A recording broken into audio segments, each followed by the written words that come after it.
Regardez cette photo, c'est la photo de cette jeune Camerounaise qui est au cœur de l'actualité depuis plusieurs jours de cela. Vous le savez, Aïcha Kamoise est donc blogueuse, elle est comédienne et elle avait été arrêtée. C'est cela, puis libérée, mais aussi avec l'ouverture d'un procès. Et ce matin, elle était au tribunal de première instance ici à Yaoundé. Elle est poursuivie pour injure et diffamation par voie cybernétique. Et à la demande des avocats du plaignant, l'affaire a été renvoyée pour le 23 juin 2026. Je parle sous le contrôle de Maître Sama.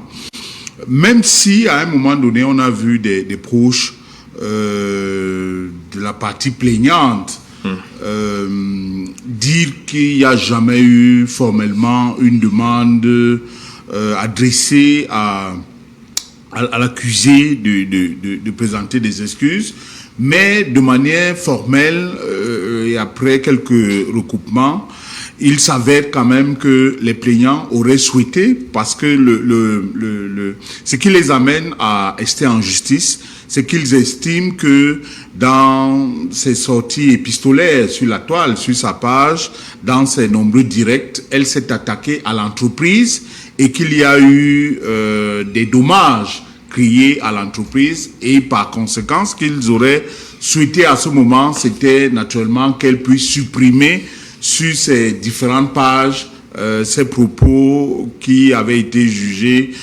diffamatoires ou qui avaient causé du tort. J'ai le sentiment que elle s'est laissée à un moment donné un peu emporter par l'euphorie de la toile et de ces nombreuses personnes qui lui demandaient de tenir bon. Je pense qu'on aurait pu trouver rapidement un terrain à l'amiable. Moi, ce qui me gêne le plus dans cette histoire, effectivement, c'est qu'elle a des enfants de bas âge. Croyez-moi, mon dernier fils a 3 ans et quelques semaines. Lorsque je passe 2-3 jours, à plus forte raison, une semaine sans le voir, croyez-moi, je suis quelque peu diminué. À plus forte raison, être éloigné de ses enfants à près de 6000 kilomètres de ses enfants et ne même pas avoir la garantie d'une issue heureuse de l'affaire. Mais après avoir dit cela, je crois quand même que la justice devrait être froide et j'ai envie de dire sévère également à l'endroit de ces pistoleros de la toile. Je demande pas. Oui, c'est des pistoleros de la toile. Je ne demande pas que ça s'affecte forcément à son cas, mais il faut quand même que cet exemple serve à d'autres personnes et que ces personnes sachent que quel que soit le temps que cela peut durer, eh bien, un jour, si vous avez diffamé, si vous avez porté atteinte à l'honorabilité d'une personne par voie médiatique, eh bien, vous pouvez répondre. J'ai ouï dire que un compatriote qui s'est amusé lors de l'annonce du décès du président du Sénat qui avait dit tu te rapproches de la cible, encore un petit effort. J'ai eu dire que cette personne a été happée. Il y a des gens qui estiment que le smartphone est une arme de destruction massive et que dans leur chambre ou dans leur coin, ils peuvent distiller la haine, la méchanceté à de tierces personnes. Et là-dessus, je demande effectivement à la justice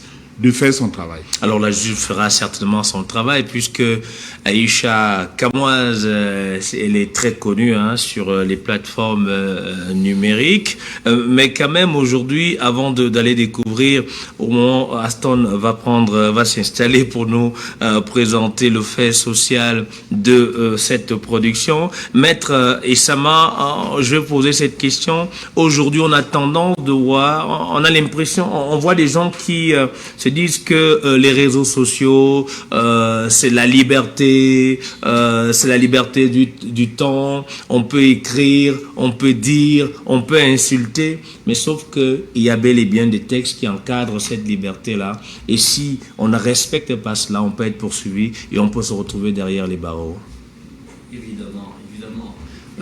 Il y a quelqu'un qui disait de grands pouvoirs appellent de grandes responsabilités. Et vous savez, comme dans la Bible, le verbe est un pouvoir immense. Et le pouvoir de la parole doit nécessairement être contrôlé, sinon maîtrisé. Heureusement, au Cameroun, il y a un important dispositif législatif qui encadre le pouvoir de la parole, que ce soit sur des plateaux de télévision comme ceux-ci ou que ce soit sur les réseaux sociaux. Vous avez des textes sur la protection des données à caractère personnel. Vous avez des textes sur la loi sur la cybercriminalité également, qui visent quand même à encadrer et à responsabiliser, autant pour moi, tous ceux qui prennent la parole sur les réseaux sociaux et même de manière publique. Donc, il me semble que la responsabilité devrait être le maître mot pour toute prise de parole publique. Merci à vous, merci d'être là sur le plateau. Aston Yambé, bonsoir à vous. Bonsoir Visley, bonsoir à tous ceux qui nous regardent à la maison. Aston Yambé, au Cameroun, la crise du délestage électrique s'impose désormais comme un fait social majeur. Multipliées ces dernières années, des coupures d'énergie parfois longues de plusieurs jours traduisent les limites d'un système électrique sous pression. Ménages et entreprises subissent au quotidien les conséquences de ce phénomène. Une situation préoccupante qui interroge sur la capacité de notre pays à répondre durablement à une demande sans cesse croissante. Voici le fait social de ce soir.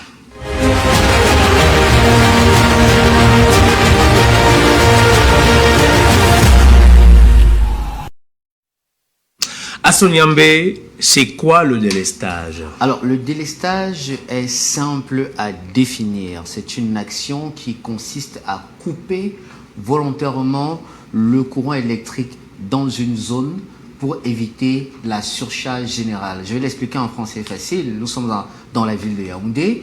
Il y a différents quartiers. Et quand il y a insuffisance de fourniture du réseau électrique, c'est-à-dire que quand le courant ne peut pas être distribué équitablement dans toute la ville de Yaoundé, on suspend certaines zones, on privilégie d'autres afin d'éviter un blackout. C'est ça qu'on appelle le délestage. Alors, si vous parlez de délestage au Cameroun, avec les principales causes, c'est cela? Effectivement, j'ai énuméré les causes du délestage sur un tableau afin que tous les téléspectateurs soient au courant de tout ce qui se passe. Le délestage est causé principalement par la dépendance à l'hydroélectricité. Nous savons que au Cameroun, la plupart de nos barrages, la totalité de nos barrages sont hydroélectriques. Et quand il y a baisse de niveau des eaux dans les barrages, surtout en saison sèche, il y a forcément réduction de la production électrique. Et forcément, quand il y a réduction de la production électrique, il y a délestage qui va suivre. L'autre raison, ce sont les infrastructures qui sont vétustes. Le réseau électrique est ancien, on sait que les poteaux, les câbles, les transformateurs sont dégradés. Jusqu'à 60% des poteaux en bois sont vétustes au Cameroun. Et ces poteaux en bois là parfois tombent et quand ils tombent, ils empêchent le courant de bien circuler. Ça crée des pannes fréquentes, des pertes d'énergie élevées jusqu'à 30%. On a jusqu'à 30% de pertes d'énergie à cause des poteaux électriques, à cause des câbles, à cause des transformateurs dégradés. Une autre cause des délestages au Cameroun, c'est le réseau de transport qui est saturé. Les lignes de haute tension sont insuffisantes. On parle par exemple du corridor Edé à Douala qui est saturé en demande de capacité. Et ce que ça entraîne comme conséquence, c'est une électricité mal distribuée. Même si la production est suffisante, si l'électricité est mal distribuée à cause des lignes de haute tension insuffisantes, forcément que le courant ne sera pas reçu comme il le faut.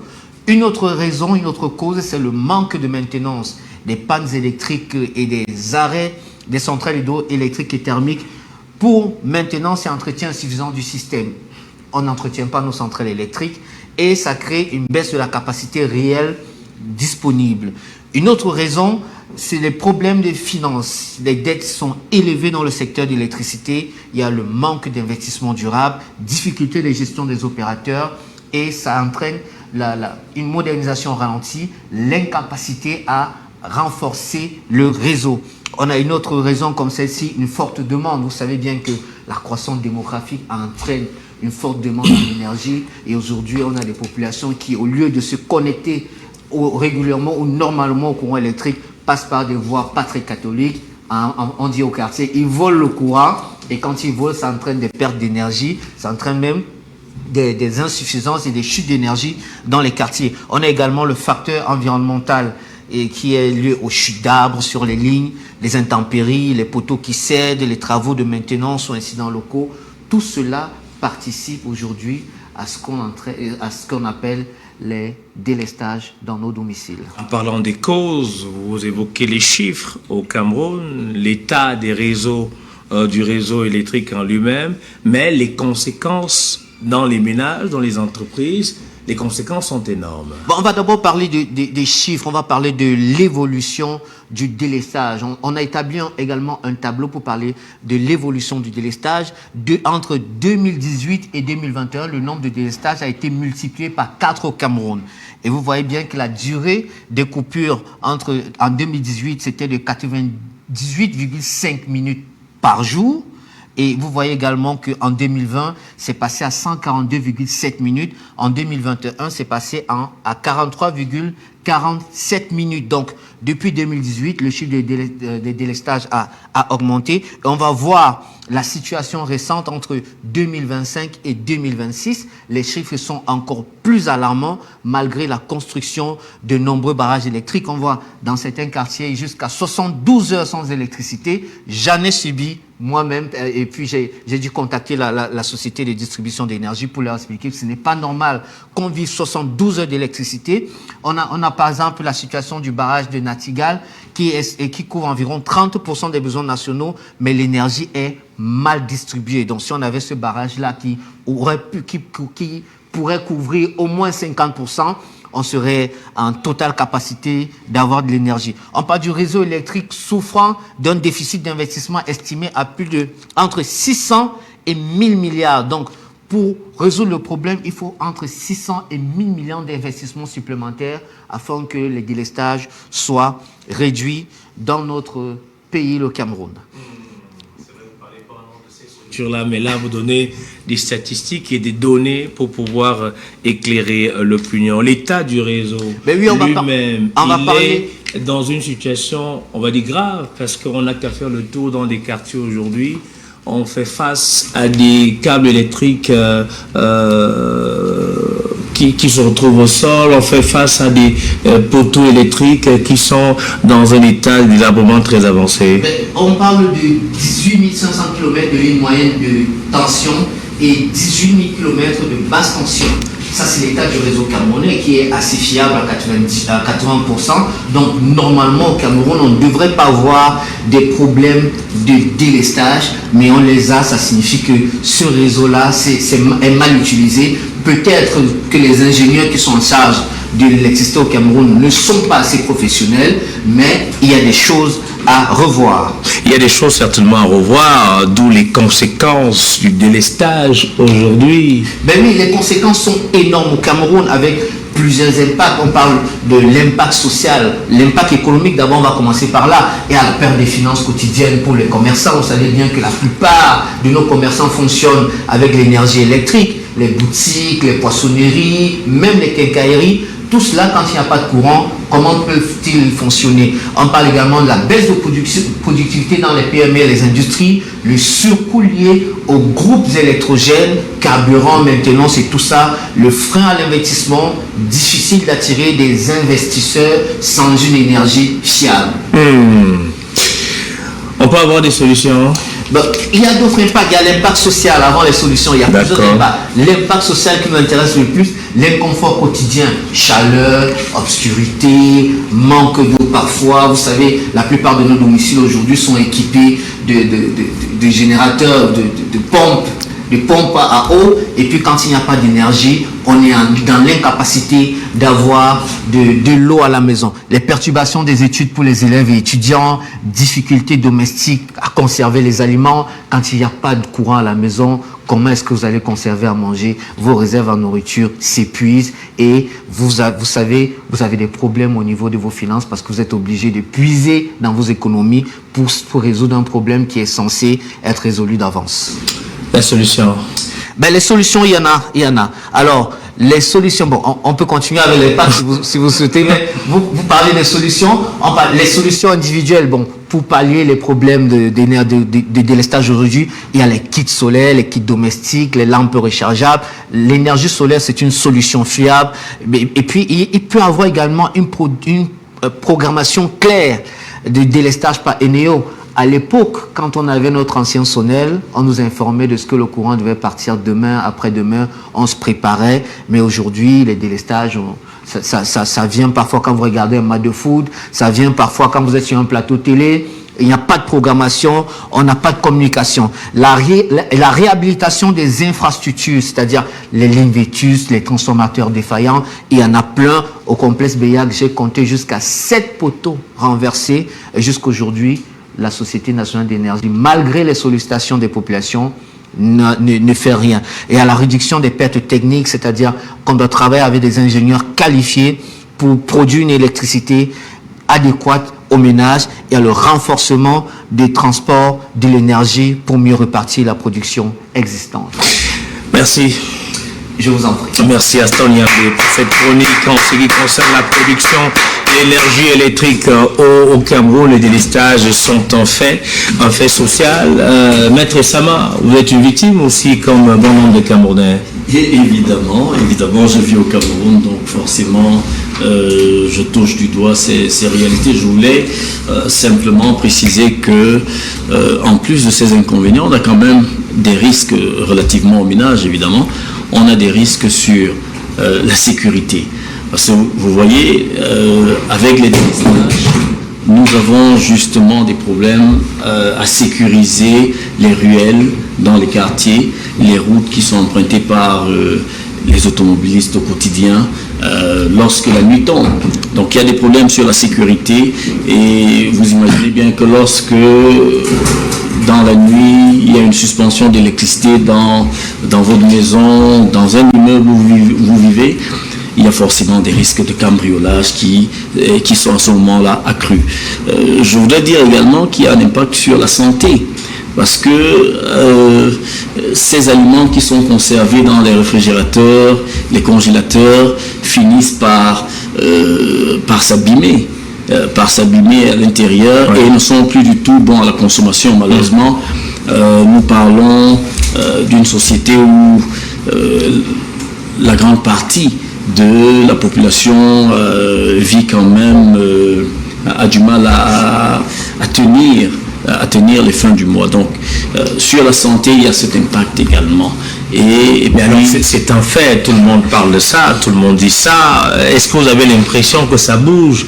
Est-ce que ceux qui nous dirigent prennent réellement la mesure des choses pour pouvoir résoudre et avoir une solution efficace pour le bien-être des populations?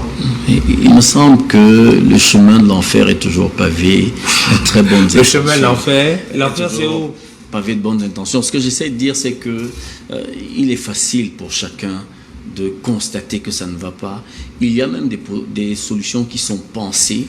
Malheureusement, comme très souvent, c'est la mise en œuvre de ces solutions qui pose un problème. Tout à l'heure, votre chroniqueur pointait du doigt l'état des équipements. Produisez toute la quantité nécessaire d'électricité, mais si vous ne pouvez pas transporter cette électricité des différents barrages vers les ménages, alors vous allez produire de l'électricité en vain. Et les ménages ne vont pas ressentir au quotidien ces lourds investissements que l'État consent quand même à faire. Je dis consent à faire parce que nous suivons l'actualité au quotidien et nous voyons que l'État fait des investissements, mais est-ce qu'ils sont faits juste à propos? Je crois que c'est tout ça qu'il faut questionner, c'est-à-dire cet environnement structurel de l'amélioration du secteur de l'électricité. Alors avant encore, depuis des années, ça date pas de 2026, hein, ça date pas, ça dit que c'est un thème qui touche beaucoup de Camerounais. Aujourd'hui, via plusieurs plateformes, les gens expriment leur ras-le-bol, les commerçants sont en larmes parce que parfois ils font un investissement et il y a interruption d'énergie électrique, on ne sait plus à quel saint se vouer et on est en droit de s'interroger est-ce que nos dirigeants, je repose la question que je posais à Maître tout à l'heure, est-ce que nos dirigeants prennent la mesure des choses pour permettre aux populations 24 heures sur 24 de vaguer à leurs occupations ayant de l'énergie électrique, en sachant que quelle que soit la situation, vous allez recevoir une facture? Très belle question. Je pense que vous êtes vraiment à votre place et que si vous n'aviez pas été là, il aurait fallu vous créer. Vous savez, le Cameroun est une curiosité planétaire. Dois-je vous rappeler que le secteur de l'électricité est un secteur de souveraineté et qu'ailleurs, sauf au Cameroun, on en arrive à privatiser un tel secteur. Et plus grave, je voudrais vous faire remarquer qu'au Cameroun, avant la privatisation, la situation était déjà alarmante, mais la privatisation est venue empirer la situation. Quand on a privatisé le secteur de l'électricité, on est passé du mal en pire. Mais la privatisation n'est pour autant pas venue résoudre le problème, parce que, vous faites bien de le dire, c'est une situation qui date de Mathusalem. Vous savez, je félicite Aston Nyambé pour ses recherches, mais c'est quelque peu scientifique tout ce qu'il a dit. Pour parler terre à terre, il faut dire que les problèmes d'électricité, de la fourniture de l'énergie électrique au Cameroun, les causes sont de deux ordres principaux. Il y a l'inertie, il y a la malgouvernance. Il parlait tout à l'heure des barrages, mais les barrages au Cameroun sont des mammouths. C'est des gouffres à seau extraordinaires pour un résultat médiocre, j'ai envie de dire. Mbenvélé, c'est une forfaiture. L'Ompangar, c'est une forfaiture. C'est-à-dire, on a consenti d'énormes sommes d'argent là-dedans pour un résultat qui n'est pas à la hauteur. Mais de manière simple, on dit gouverner, c'est prévoir. Je vais peut-être faire une petite digression. On a annoncé tout récemment le 3e recensement général de la population. Je ne sais pas pourquoi cette fois-ci on n'a pas parlé d'habitat. Vous verrez le lien que j'établis entre le recensement et les problèmes électriques. Parce que pour pouvoir résorber la question de l'énergie électrique, il faut avoir de manière précise, de manière mathématique, à l'unité près, le nombre de demandeurs de la fourniture électrique. Mais quand vous êtes dans un pays où vous ne savez même pas combien vous êtes, allez dans les universités. C'est de le recensement. Pour qu'on ne soit plus dans la spéculation. C'est un piège dans lequel vous vous êtes engouffré. Dois-je vous rappeler qu'avant ce recensement, il y a eu un précédent et que les résultats n'ont jamais été rendus publics. Alors, ces différents recensements également engagent des sommes colossales. Alors, ça sert à quoi d'organiser un recensement général de la population et de l'habitat si, in fine, on n'aura pas ces résultats? Il y a eu un précédent avant celui-ci. Et d'ailleurs, le verre est dans le fruit, dans ce recensement-ci. Parce que ceux qui ont été mobilisés, les jeunes qui ont été mobilisés à ce recensement, ont d'abord passé une période de formation au cours de laquelle ils devaient avoir un certain accompagnement financier qu'ils n'ont pas reçu. Ça fait que le recensement a été engagé, je crois, depuis une semaine. Je ne sais pas si vous avez vu les agents de recensement. Ils ne sont pas encore arrivés dans votre quartier. Ils ne sont pas encore arrivés dans votre quartier. Moi, je pense que c'est effectif déjà. Ils ne sont pas encore arrivés dans votre quartier. Qui me font savoir qu'ils n'ont pas vu ces agents de recensement. Mais pour revenir de manière formelle à la question de l'électricité, le problème, et ça, je m'attendais à ce que Aston le dise, c'est, est-ce que vous avez constaté le nombre de privés détenteurs de leur propre générateur, un peu comme nous, parce qu'il faut dire aux téléspectateurs qu'actuellement, cette émission est produite grâce à notre générateur, parce que toutes les fois où on s'est hasardé à prendre le risque de demeurer sur Eneo, évidemment, on n'est pas allé jusqu'au terme. Parce qu'il y a des effets néfastes du générateur qui propulsent un certain nombre d'effets de serre, des gaz à effet de serre dans la nature, Et ça engage un certain nombre. On se demande pourquoi le taux de mortalité a tant augmenté. Ça, c'est pour ces effets, ces nombreux effets. Et d'ailleurs, les experts vous disent que le nombre de petits générateurs doit être proportionnel à une certaine superficie. Je veux peut-être, vous allez peut-être estimer que je fais trop de digressions. Il en est de l'électricité comme de l'eau.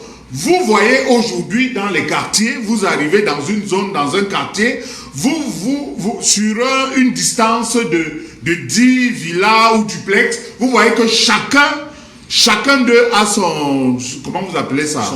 Son château. Oui. Or, les experts vous disent qu'il faut une certaine distance entre un château et un autre. Donc, c'est vrai.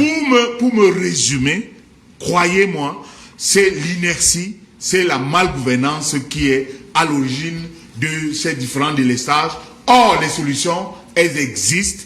Et au sein de notre formation politique, si vous le voulez bien tout à l'heure, quand vous me donnerez la parole, eh bien, je vous dirai quelles sont les différentes solutions. Est-ce que vous allez encore reparler de ça? Ou vous allez nous parler d'autres choses? Mais je voulais quand même dire à votre suite qu'aujourd'hui, c'est vraiment que j'ai pris part à un séminaire qui concerne la production de l'eau potable. Et l'expert qui est en Cameroun, qui vit aux États-Unis, nous expliquait réellement ce que vous êtes en train de dire, que c'est pas possible de voir des maisons qui sont séparées par une barrière, avoir chaque maison a son château d'eau, que c'était pas recommandé, etc. Il nous a expliqué un certain nombre de mécanismes. Mais également, en ce qui concerne le recensement, il a débuté le 29 avril, il va s'achever le 24 avril, il va s'achever le 29 mai. Donc, ils sont pas encore arrivés chez vous. Ils vont arriver. Une dernière petite chose concernant l'électricité. Le Cameroun, je disais tout à l'heure, que est une curiosité planétaire.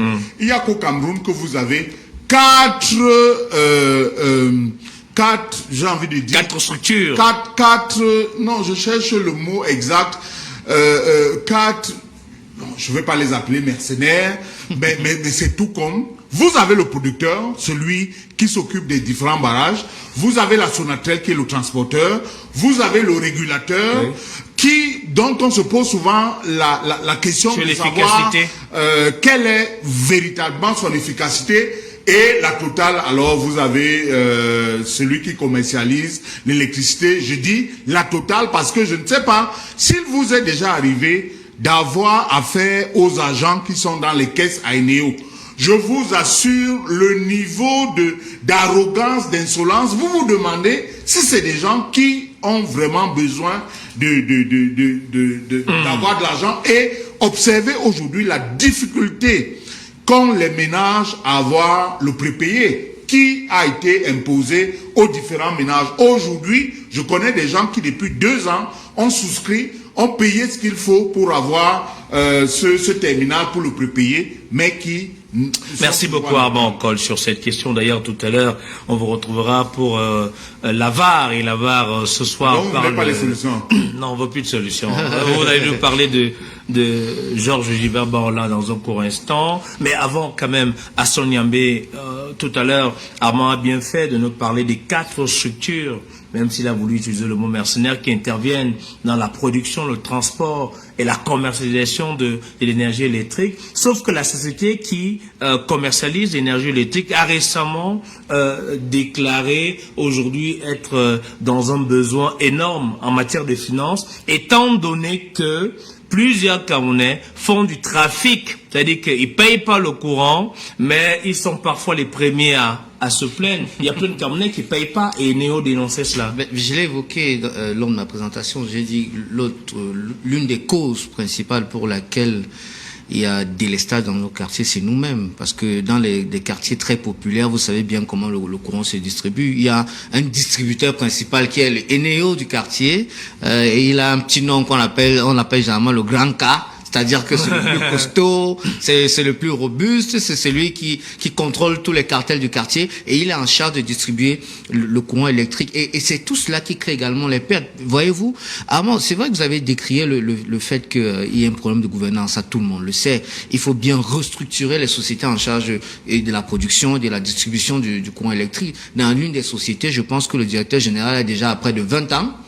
Et il est normal qu'il saute parce que Il saute pour aller où? il est normal qu'il saute. Qu'il soit viré. Je pense que il faut nommer la société, c'est EDC, le directeur général, il y a plus de 15 ans là-bas. Donc il faut restructurer tout le système. Ça passe par le changement des hommes à la tête de cette structure. Et vous savez bien que quand il y a une nouvelle vision, il y a des personnes qui viennent impulser une dynamique, et ça peut arriver dans ces ménages-là qui aujourd'hui pensent que la solution c'est d'aller voir le grand cas pour avoir de l'énergie électrique. Ça peut également impulser ceux-là qui pensent même que le problème vient d'ailleurs alors que le problème c'est nous. Donc je pense qu'il y a tout cela qu'il faut remettre en place. Eneo n'a pas que le problème des pertes. Eneo a surtout affaire à un partenaire qui ne n'honore pas à ses engagements. L'État, vis-à-vis d'Eneo, est un très mauvais payeur. Je peux vous dire, pour avoir travaillé sur la question, qu'aujourd'hui, Eneo réclame un peu plus de 80